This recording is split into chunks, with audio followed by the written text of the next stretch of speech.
Baina egia esan, oraindik, Madrilen mugimendu gehiago hasteko falta zaigu pixka bat dirudienez. Bai, segurazki, Feijóoren investidura, aterako ez den investidura hori pasa arte gauzak ez dira bere azkartasun osoan jarriko, baina bai, udara alde horretatik arraro xamarra izan da, egia da. Ze, gauza hundirik ez da egon, baina era berean ez da gelditu, ez? Orduan, bai, udara arraro xamarra euki dugu. Atzo Aitor Estebani galdetzen nion ia bere mugikorrean, aparteko mugimendurik baote zeukan, bero altzeukan, da, berak ez esaten zegoen, ezakit zure kasuan?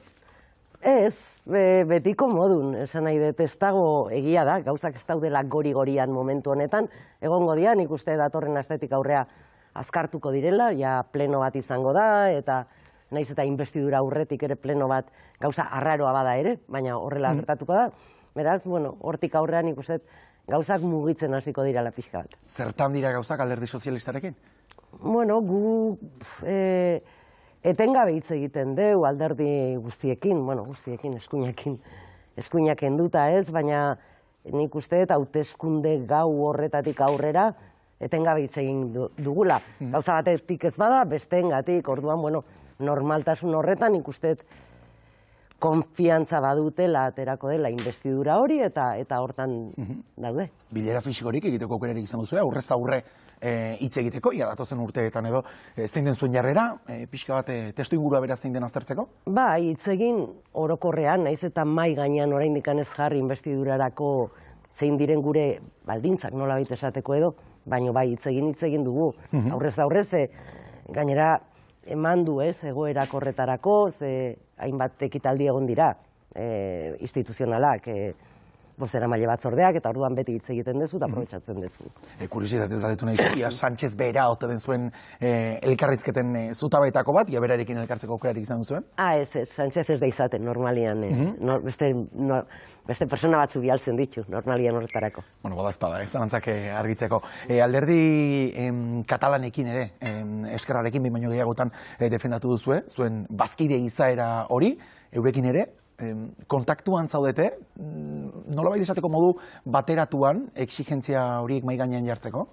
Bai, katalanekin oso harreman estua deu, RC eta baita Junsekin ere, eta uste dut, dagoen egoera aurrian dugun egoera ikusitan, ikustet nahiezkoa dela elkarrekin joatea zenbait gauzetan, bai katalanak eta baita euskaldunak ere, ez? Nik uste dut aurrera egin nahi balin badeu eta herri bezala gauzak bide honean jarri nahi balin badira legegintzaldi honetan, eta hori bai nik uste dut legegintzaldi honetan irekiko dala, hainbeste katekin itxita egon den gai hori, ez? Azkenian lurralde arazoa eta dagoen egiturazko planteamentu hori estatuak daukana, nik uste dut irekitzeko hortaz eztabaidatzeko aukera egongo dela, ziur nago, horrela izango dela, eta horretarako nik uste indarrak batuta, bai katalanak bereien aldetik eta baita euskaldunak katalanekin guztion onerako izango dela. Eta Junsekin? Baita ere. Eskerrarekin bezain beste ez? Eskerrarekin daukagu horrelako akordio bat eta egia da asko estuagoa da, inkluso senatuan elkarrekin joan gara, hauteskundetan beste lotura batzu daude, baina Junsekin ere harremana oso nadeu. Errespeto osoarekin beraien arteko tirabirak zein dian edo ikuspegi desberdinak. Baina, hortik aurrean ikuste dute kontutan eduki behar duguna dela helburu bakar bat dugula guztiok eta hor lurralde arazoaz deitzen diogun horren atzean gertatzen dena dagoena benetan funtsean nazio ikuspegi badagola eta nazio izaera bat errespetatua izan behar dula, ez? Nik uste bukaerako helburua hori dela katalanek duten helburua, hori dela euskaldunok dugun helburua eta horren alde denok batera egin behar dugula Madrilen. Asamblea Nazional Katalanak esaten zuen aurtengo dia da, espiritu independentista berreskuratu eta ilusioa piztekoa izango zela, baina herritarrek ez dute modu horretan erantzun? Ja, segurazki batasun eza hori, edo batasun eza baino gehiago, ikamika hoiek hain evidenteak izan direnak, segurazki kalte egiten dute eta ilusioa berpiztu beharrean ilusioak zapustu egiten dute, orduan, bueno, baina... Zalantza bat zegoen, ez da, kasu honetan balizko amnistiaren lege hori tartean egon da, horrek balioko ote zuen, edo herritarrek bintzat modu horretan babestuko ote luketen partitzen dakoa Bartzelonan, badirudi ez zela bintzat esperotakoa? Bueno, ikusiko dugu, ez, gauza hauek ezin dira orain neurtu momentuko eraginaren arabera, baizik eta aurrera ikusiko dugu nola joan, gainera horrelako prozesu batek beti dauzka horrelako zerra hortza batzuk, ez, eta, bueno, egia da, nik uste, claro, katalanek datoz guk bizi izan ez dugun histori batetik, esan nahi du prozesa eraman zuten, aurrera eraman zutena, askotarako balio izan zuen, eta bizipen batzuk dira, hortik aurrera, horrekin konparatuz gero, dagoena agian, pixka bat frustrantea edo bada, segurazki, baina nik uste gauza gauden bezala, modu egokian gaudela guztion artean, gauzak bideratzeko eta estatuaren aurrean indarra egiteko, eta hor bai guztion indarra beharko dela, eta alik eta batuago balin bada, orduan eta hobeto, estatu bada aurrean duguna. Amnistiaren legea aurrera ateratzeak aiztea emango dio Alderdi Sozialistari, zeharki geratu da, Aragones bera entzun da, bidesaria baino ez dela izango, ez da, azken helburua, helmuga badakielako zein den? Bai, claro, amnistiarena bada tresna bat eta modu bat judizializatuta dagoen arazo politiko bat behin karril politikora eramateko. Hoi horrela da, egin beharreko zerbait da, egia da ere, lehen egin diren aurrera pauso horiek ez balira emango, segurazki egoera honetan ezin jatekela egongo, ez? Hori indultuak izan ziren, joan den lege gintzaldian, segurazki ere gauza guztiek egin behar ziren gaur egun honetara iristeko, ez? Bueno, bide hori urratu beharko da, eta katalanek bide hori ere urratu beharko dute, eta ikusiko dugu, nik uste lehen esan dut, baina elkar batuta balin bagoaz, estaturik gabeko nazioen auzia, aukera badugu, legegintzaldi honetan, bere parametro justuetan jartzeko eta atera bide bat edukitzeko. Bueno, 15 egun barru, jotasu, kongresuan arituko zarete, bozketa horren atarien izango garelako, Feijóoren investidura eztabaida hori izango delako. Uste duzu, eskuina ahulduta aterako dela, segia da, azkenin asteotan, ordezkari politiko guztiei egintzaien galdera izan dela, ia hauteskundeak errepikatu beharko lirateken. Kontuan hartuta batuketa hori komplikatu xamarra dela, behin investidura atera eta bai, baina ondoren aurrekontuak ateratzeko eta gainontzeko konpromiso guztiak ateratzeko. Bueno, ez dakit, nik uste denok dakigula zer dagoen aurrean, ez? Feijóoren investidurarekin antzua den zerbait dela, eta inolako emaitzarik ez duela izango ere garbi da, ez? Beraz, bueno, denbora galtze bat, eta azkenian nik ez dakit ona izango den Feijóorentzat, nik uste kanpaina bezala hartu zuela hasieran erabaki zutenean aurkeztea, baina egia da, inora ez doan bidai bat ireki duela horrekin, ez? Orduan bai, investidura saioa egingo da, ezertarako balioko ez duen saio bat izango da, posizioak markatzeko edo kanpaina bezala erabiltzeko, baina nik ez dut uste hauteskundeak errepikatuko direnik, konfiantza osoa daukat egingo investidura saioa, balizko investidura saio hori Sánchezen aldekoa aterako dela, eta gero hortik aurrera, noski baietz, legegintzaldi oso komplikatua izango da, baina legegintzaldi bat egongo da, eta aukera egongo da. Ezpuru, Andrea, zuk inor baino beto jakingo duzu, dugu baino beto bintzat bai, negoziazioak zein puntutan dauden, ez da oso txokuna esatea baino, eskua zutan jarreko zenuke, Sánchezek izango dituela babes nahikoak presidente izateko. Ikusita Alderdi Sozialistaren borondatea ere puntu honetan zein den? Bai, denetari gerta daiteke, ez dakit, eta oso zaila da, ez, esatea eta arriesgatzea esatea orain. Bai, nik konfiantza osoa dut horrela gertatuko dela, ze bestela aukera bat irekitzea da eskuinari, berriro hauteskundeak errepikatzea, eta ez zait iruditzen ez PSOEk eta ez da beste batzuek ere inork hartu nahi duenik bere gain ardura hori. Ze nahiko arriskutsua litzateke, berriro ate hori irekita ustea eta eskuinari bide eman ahal izatea, benetan gobernura iristeko, eta gertatu daiteke. Irailaren bateko plenoan Katalunian onartu zuten, etxebizitzaren legeari errekurtsoa aurkeztuko ziotela, autogobernuaren inguruan hortxe urraketa ikusten zelako, horre eskura geneuzkan, zuk zeukak tai jaso zenuenan egindako adirazpenak, oinarri hori etziola eragiten, baina orduanen esaten zenuen gobernak eskuan zeukan txosten hori, aztertzen ari zinetela oraingoz.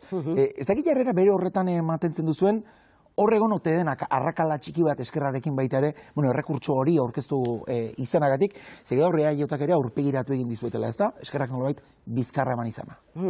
Baina ez da egia, esan nahi du gauzak aurpegiratzeagatik izan daiteke, baina zuke bi helegiteak ikusten dituzu, eta hemen Jaurlaritzak aurkeztu duena eta Kataluniak aurkeztu duena ez daukat zerikusirik. Hau da, benetan tronkalak diren gaiak, eta guri inporta zaizkigunak, lege honetan, ez dakit, alokairuen prezioa mugatzea, hainbat gai, hoiek Kataluniako errekursoak ez du elegiteri jartzen, artikulu hoietan benetan tronkalak direnak. Aldiz, Gasteizko Jaurlaritzak aurkeztu duenak, bai, hoietan sakatzen du, hoietan insistitzen du. Beste batzuk badaude, beste gai batzuk badaude, bigarren mailakoak dienak, edo katalandarrek mai gainean jarri dituztenak, baina gure legedian inolako eraginik edo oso eragin txiki daukatenik. Orduan, oso desberdinak dira, aurkeztu dian bi helegiteak. Egia da, bi helegite daude. Bat Kataluniatik eta beste bat hemendik. Oain, bata bestearekin ez datoz bat. Eta orduan, arrazoi batzuk eta besteak ez dira berdinak. Beraz, guk gureakin jarraitzen dugu eta guk esandakoarekin jarraitzen dugu. Ona dela... Autogobernuari eraso egiten dio, ez? Ez, gure ustez ez. Gure autogobernuari ez die erasoerik egiten. Aurrera jarretuko dugu kontu batzu dauzkadako, eta denbora gutxi gaur 25 urte Lizarrako akordioa sinatu zenetik. Azken egunotan, Arnaldo Otegi berari ikasturte politiko hasiera ekitaldian Lapurdin bertan entzun genion. Garai hartako batasun espiritu hori berreskuratzearen aldekoa dela, atzo galdera egiten ginen Aitor Estebani baita ere, ia berak ere espiritu hori partekatzen ote duen, da EAJ eta Euskal Herria Bilduren arteko harremanaz baita ere. Zuen oso aurpegi honik jartzen, eta aitortu ere bai, ez daukala oso oroitzapen honik. Nik bai. Nik uste Lizarra garaziko ituna eta akordi hori nolabaiteko iparrorratz bat ireki zuela, lehendabiziko aldia zen, hemengo sindikalgintzako sindikatuek, hainbat eragile, elkarrekin bide bat urratzeko prest agertzen zirela. Hori ezpada ona gogoratzea, eta gaina, gero gertatu zen gertatutakoa, agian ez dakit espektatiba handiegiak ziren, baina nik uste espektatibak ja irekitzen dituzunean, horrelako jarrera batekin, herri bezalako jarrera bat hartzen dezunean, eta aurrera jarraitzeko borondate hori aurkezten duzunean, nik uste horrek ilusioa pizten duela eta ilusioa badela nolabaiteko antesala bat, beste hainbat gauza oso zailak direnak egiten.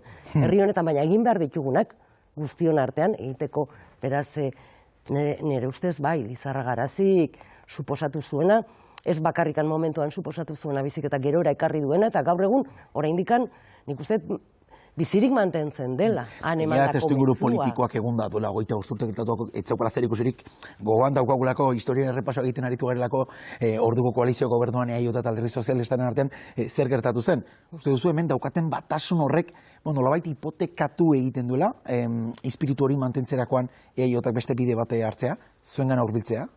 Ez zait iruditzen, ez dakit. Nik uste egin behar dena dela herriak, erabaki guztiak hartzen direnean, nik uste herriari begiratu behar zaiola, etengabe, eta ez hainbeste alderdi bezala inporta zaiguna bakoitzari, ez? Eta herriak behar duenari eta herritarren beharrei begiratzen balin badiegu, orduan erabakiak ondo hartuko ditugu. Eta herri honek behar duenari so egiten badiogu, orduan erabaki honak izango dira, eta nik uste iparrorratza hori dela, ez? Hauteskunde garrantzitsuen ikasturtea da, zen diguzu, konfiantza daukazula, Espainiakoak orokorrak behintzat ez dira errepikatuko, hemen etxean oraindik datarik gabe, hautagaien inguruan ere informazio gutxi daukagu, zekin nola begiratzen diezun? Zuk zeuk begi honez ikusko zenuken Arnaldo Otegi berak bere burua aurkeztea, esate baterako? Noski baietz, oso egokia litzateke, baina beste jende bat ere badago. Nik uste zerbait ona balin badugu Euskal Herria Bildun da, oso korala garela. Horrek ematen digu, nik uste beste indar bat, eta jende asko dagola, ondo prestatuta gainera, toki askotan. Ni jende asko ezagutzen dut, baina ez dakit udaletxetan, nik ikusten ditudan alkateak, adibidez, ez dakit, daukagu oso zabalik, ez? Momentu hona litzateke hortaz, une honetan lehen lerroan ez dauden politikariek ekarri eta postu horretarako... Ez dakit, hau da, gai horretan oraindikan, ni desde luego naiz, pentsatzen ari denbora falta da, oraindikan, bai egia da, hortan lanean jarri garela eta gobernu plan bat osatzen ari garela, hori egia da, eta hortan, baino edukinetan ari gara, ez? Nolako gobernu bat osatu beharko genuken eta ze plangintza egingo genuken, ikuset, hori dela, momentu honetan jorratu beharrekoa, hortan ari gera eta hori dela, serioski planteamentuak egitea ez, geho, bueno, zein den hautagaia, etorriko da bere denboran, baina oraindikan denbora dago. Amarrak puntuan, agurtzeko, Arnaldo Otegik egindako tuit horren inguruan ere, galdetu nahi dizut, gaia hitz egiten aritu gara, Fernando Buesa, UBT, COVID bezalako biktimen elkarteke gogor kritikatu dutelako, bueno, Kontxako estropadetan, etako preso bati, erreferentzia egiten zion adierazpen batzuk hartuta egin zuen txi horrek. Nola ikusten duzu gaia? Zileiek direla uste duzu, biktimen elkartetik egindako kritikak? Bueno, nik uste polemika antzuetan ez dugula sartu behar eta ez nahi sartuko. Eta ez da besterik, ez, sortu den guzti hau. Benetan, ez dakit kanpaina, duela gutxi bukatu genuen kanpaina bat, eta badirudi kanpaina horren segidan sartu gara egunetan. Ez dakit, baina polemika ontzu bada eta ez dut uste hori denik bidea. Gu ez gara sartuko, ez gara sartzen, ez nahi sartuko. Mertxe Aizpurua, eskerrik asko, gurekin izateagatik. Nire esker. Goizeko 11:01 irrati errandonean albisteak